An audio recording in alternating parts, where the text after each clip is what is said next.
Color Commentary, providing you with experts, analysis, and background information on racism, discrimination, and inclusion.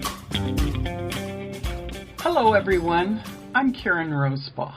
While attending university, I took courses in statistics, creating a love affair with numbers all over again. Statistics allow for order and change to occur when it is proved that X causes an actual change in Y. That, in turn, allows a better understanding of navigating problems. Certain races and ethnicities of people have been denied access to a full spectrum of healthcare services for over 400 years in the United States. This is a major racial problem underlying Black lives. On June 10, 2020, APM Research Labs officially posted statistics on the race and ethnicity of 93% of COVID-19 deaths in the U.S. Their next update will be within 2 days of this airing. APM states the following: the latest data reveals continued deep disparities by race, most dramatically for Black and Indigenous Americans. The following APM statistics are based on Washington, D.C. and 43 states. APM used the death certificate data turned into the CDC to derive the information on the 7 dissenting states refusing to turn over their information. Those states' numbers are included in the following aggregates, even though their information is lagged and suppressed. Data shows that death rates from COVID-19 across all states and the District of Columbia have reached new highs for all groups. Here are the statistics.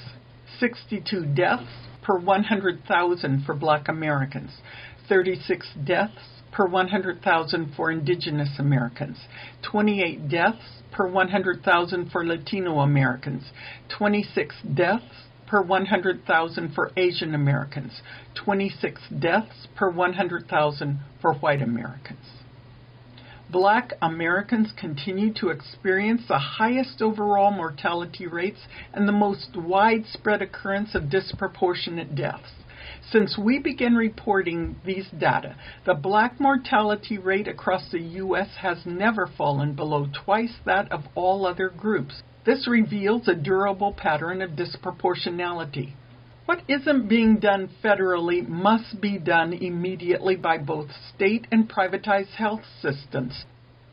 Statistics to analyze the social determinants of health and what is being denied marginalized communities during this time of pandemic must occur, not just to avoid future rampant viral outbreaks, but to meet the basic health needs of both the nation's Black population and that of all people of color. During this color commentary program, we will do a breakdown of the following topics. We're going to look at the social determinants of health. We're going to return to our interview conversation with Taylor Linke, Assistant Director, Medicaid Eligibility, Washington State, and Jay Cook, Medical Doctor and Chief Medical Officer for Providence Hospital of Everett, Washington. But we're also going to bring in the research findings of the group made up of medical students, interns, residents, and healthcare workers nationwide known as WC for BL, or White Coats for Black Lives. And we're going to look in on a recent article in Yes Magazine titled Why Social Justice is Central in Treating COVID-19. Okay, let's break it down. Throughout this program and in the past 2 of this series, the phrasing social determinants of health is used extensively. That's because these specifiers affect one's life expectancy. The Washington State Department of Health cites 5 social determinants of health as the likelihood of a person living a long and healthy life. They are personal economic stability, the community environment in which one lives, the quality of local schools, access to a full spectrum of healthcare services, and the ability to both speak and understand English. Today's color commentary sums up our 3-part series centering on access to a full spectrum of healthcare services and the need for healthcare systems to base the care of those they serve through the lens of all 5 social determinants. Taylor Ninke and Jay Cook oversee health services which can be called statistical X factors. Washington State's Medicaid program and Providence Hospital have the needed substance to bring about major changes in the health of marginalized communities in the areas they serve. Ms. Linke, are the funds now to fund Medicaid at the level it will need to be for those who either have the virus, those who have tested positive for the virus but may not be showing signs of it at this time, and those who are going to have some long-term health effects? Great question. So at this point, the funds are available, and the way that the Medicaid or Apple Health program works is that it's a combination of federal funding and state funding. So as one of the options that was presented during the Families First Coronavirus Act federal legislation that passed, the federal government provided us an opportunity to receive an enhanced match or additional federal funding of 6.3% for the Medicaid program in Washington, as long as we took up some additional conditions. And those conditions were ones that certainly supported additional coverage in Washington. They were that we could no longer terminate anyone who was on the Apple Health program from their coverage effective March 18th if we didn't receive notice that they had been deceased or moved to another state, or as long as they didn't expressly request to be terminated from the program. So that meant that typically we would process renewals each month, and individuals who were determined no longer eligible, maybe for being over the income requirements or for failing to respond to renewal notices, those individuals would no longer be terminated from coverage. We've been practicing that particular process, again, since March 18th. So anyone who was a part of the Apple Health program on March 18th is still a part of the Apple Health program today, and we've just been continuing to add additional individuals as they apply. So part of the funding is receiving enhanced federal dollars from the federal government, and then we also have been working very closely with the Office of Financial Management here in the state of Washington to do what they call a caseload forecast. So every 6 months, I believe it is, they put together a caseload forecast which looks at different factors across the economy, the unemployment rate, the uninsured rate, and other pieces of information in order to project what the Medicaid caseload will look like. And then they use that to develop the budget. So the Office of Financial Management has actually been working on an off-cycle amendment that is slated to come out any day now, which will predict what the growing caseload for Medicaid will look like, and then that will be taken into consideration for how the budget is distributed for the upcoming fiscal year. When you speak in terms of the growing budget, what it's going to look like for the coming year, are you already getting indicators of that now in terms of those who may not have been on Medicaid before? Absolutely. So we have, since April 1st, seen on average roughly 1,200 to 1,300 new enrollees in the Apple Health program each day. We're right around 50,000 additional lives covered since April 1st, which we weren't anticipating. So with that in mind, anytime we add an additional life to cover, there has to be an expectation that there's going to be a cost that will also come with that particular life in order to cover all the health care coverage. So, I think that the indicators are that the caseload is going to continue to grow, but for how long, I don't know. This is the first time that I've ever experienced going through a pandemic like this, and so, working with our colleagues and the experts at the Office of Financial Management, we're really trying to get a better understanding of what that growth rate will look like. The state is going to have to make some cuts in its existing budget. Is that going to affect the Medicaid program at all? At this point, I can't say if it's going to affect the Medicaid program or not. I can tell you that the exercise that our agency was tasked with doing from the governor's office roughly 2 weeks ago was to look across our programs, look across our spending at the agency, and to identify where we thought we could find potential savings. Our agency director, Sue Birch, has told us as a part of that exercise that we did not want to look at cutting programs, especially the state-funded programs. So we have programs that don't receive any additional federal match, which are programs that primarily focus on those who don't have satisfactory immigration status in order to receive coverage from federally covered programs. So our Alien Emergency Medical Program as an example. And those were things that she absolutely did not want us to have for consideration in terms of cuts. We have put together our list, and that has gone to the governor's office on Monday. And the Office of Financial Management has shared with us that they will be posting every state agency's proposed cuts publicly next week sometime. So, again, that was an exercise to look at everything that we could potentially look at for savings, and then the governor's office and others will make the decisions on what they actually need us to focus on cutting. Dr. Cook, what are the interventions that Providence is putting into place to work with all communities?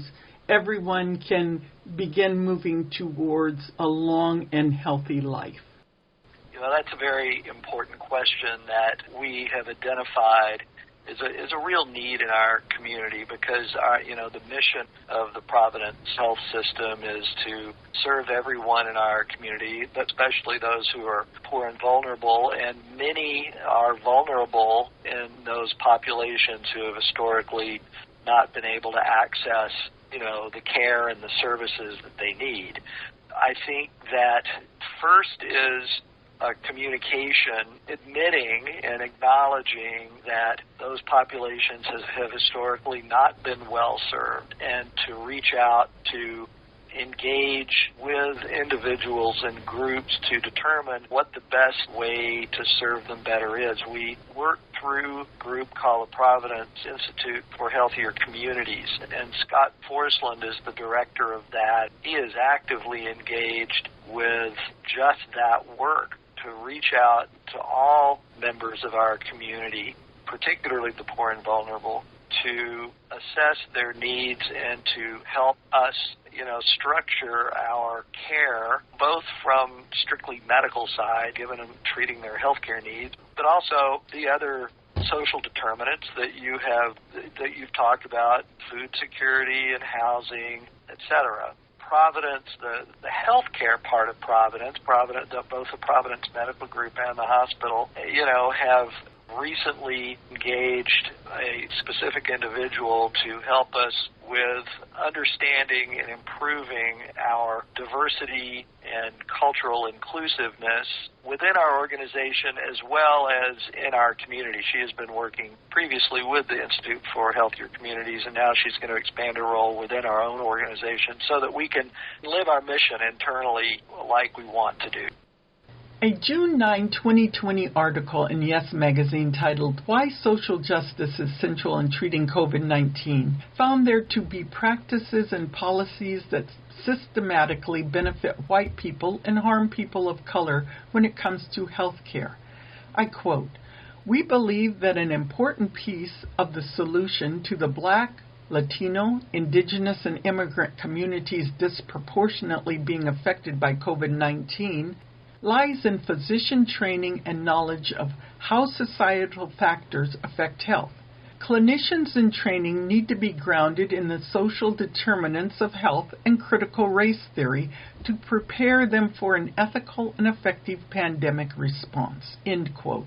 This piece is based on the research of Ryan Huerto, medical doctor, health services researcher dedicated to health justice, Rachel Hardiman, associate professor in the Division of Health Policy and Management, University of Minnesota, and Zoe Julian, medical doctor, obstetrician, gynecologist, and educator and researcher committed to perinatal health equity.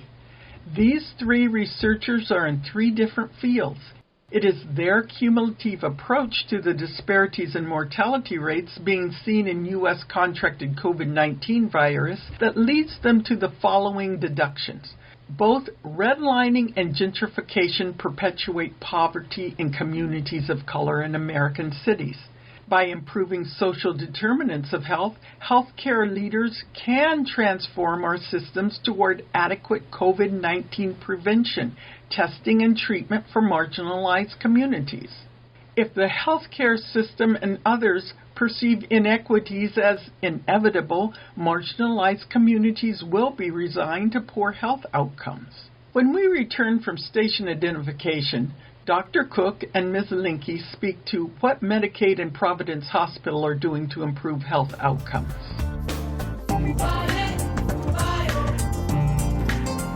You are listening to KSER FM 90.7 Everett, Washington, and KXIR FM 89.9 Freeland, Washington. Let's return to our interviews with Dr. Cook and Ms. Linke, recorded on Wednesday, June 3rd. Dr. Cook, today I was looking at the Snohomish County cumulative cases, new cases, and then what has taken place in Snohomish County, and I want to start with that, where the virus is now. Where is it most evident? And if you look at some of the record keeping shows that between March 26th and April 3rd, that was when it was at its highest. And then you look now today, and if you look at the new cases, it's at about 10. So my question is, where was it then, back in March and April? What communities were being affected, and where is it now? So, you can start with where it is, and I look at this Snohomish County Health District website regularly, multiple times a week, and I find it to be extremely helpful in sort of keeping things in perspective. And you're entirely right. Incidence of new cases peaked sometime around the 1st of April.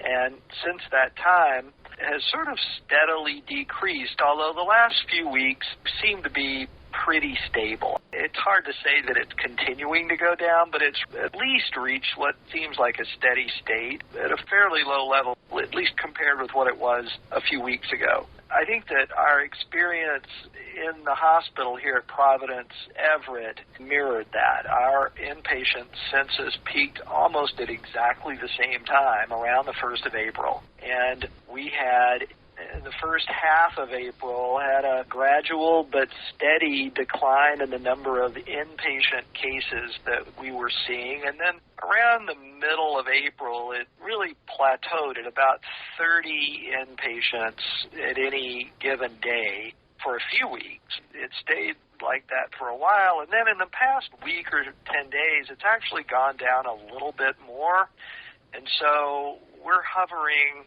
around 20 inpatients in our hospital, give or take 1 or 2 or 3. There's a little bit of variation every day, but that's sort of where we are now in terms of the kind of overall incidence of new cases in the county and sort of our experience with the most severe of those cases who require hospitalization. So, our emergency department is very busy, and to be honest, I don't have the exact count of how many of those patients we've seen in the emergency department and then sent home because they didn't really require hospitalization. The numbers I was giving you are actually the ones who are admitted to the hospital because they have a higher severity of illness. Okay, very good. Talk to me in terms of age, please. Who are you seeing age-wise? In general terms, I think that at the beginning we were seeing probably, like everyone, I would say most were older, and the trend, I think for us and others, I think the trend is seeing slightly younger populations. I don't have our specific data broken out by age right now, but I think that is the sense, is that the average patient seems to be perhaps a little bit younger here than it was 2 months ago, and I think that's true as I talk to my colleagues around the state of Washington.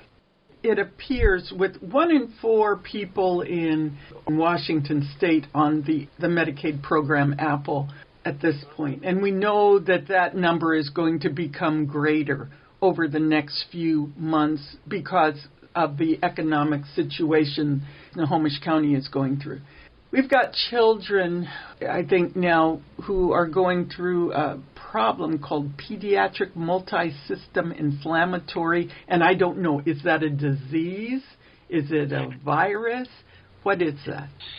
So it's not a direct infection like you would normally think of an infection as being caused by virus or a bacteria that causes you to get sick acutely. And this is very new, and so the information about this is evolving, and I'm not a content expert. My current understanding, which, like many things with COVID-19, I'm sure will evolve. Our understanding will evolve very quickly on this. But what it appears to be is a syndrome, meaning just a collection of symptoms that we believe is due to inflammation caused by the infection. It's not really the virus itself, but it's our body's reaction to the virus that can cause inflammation in various organ systems and cause some real damage to these kids. So it's not a disease, it's a reaction to what virus? The COVID virus? The COVID virus. Oh, okay. I wanted to be sure on that. Now, I want to take it a step further because I brought up Medicaid to you and the number of people going on Medicaid. And what I want to look at, not just for the children, but also for adults, they're going to have complications. And this was something that I think concerns a lot of people who either have had the COVID virus and survived it, or they are so concerned about themselves if they're just right now just showing some of the symptoms. But people who go on ventilators often have respiratory problems, or they have to go on dialysis because of the virus, or I don't know, there could be a myriad heart problems. So where does this take the healthcare system for the future? How does the healthcare system deal with the number of people who will most likely suffer complications for the rest of their lives? So, I think, again, what little we know now about the COVID-19 virus, I think that, we're in maybe the second inning of this baseball game. I think the more we go along, the more most people believe this will not be resolved quickly. I think that till there is an effective vaccine or we reach some kind of stage where enough people have contracted the disease and are immune that it doesn't spread very well, that's my own estimation, which may not be correct, but my own thinking it'll be a couple of years. I think that we're going to continue to learn a lot, and it's still quite early in the process. But it's clear that there are some people, and I don't know what percentage, but there are definitely some people who have sort of long-lasting effects from this. I've also spoken with a couple of doctors who have had this. They say that they haven't, they feel okay. It took them 2 or 3 weeks to recover, but they feel fine. But there are definitely some that don't, and they have a range of symptoms. Some can develop blood clots that can cause strokes or other problems. They can have heart damage due to inflammation. They can have, long or lingering respiratory symptoms. Even the earliest patients have really only had this a couple of months. So it's really impossible to know how long this is going to last and whether it really will be lifetime or whether it'll just take 6 to 12 months to recover. That's still unknown. Okay. Dr. Cook, who are those most likely to become symptomatic, let's say within the next 2 weeks? And I'm basing that on the fact that people are out more now. Not only are they out more because we're in phase, but we're also out more now if you decide that you are going to march on behalf of George Floyd. Social distancing and masking are two public health activities that are quite effective in decreasing the risk of spread of COVID-19.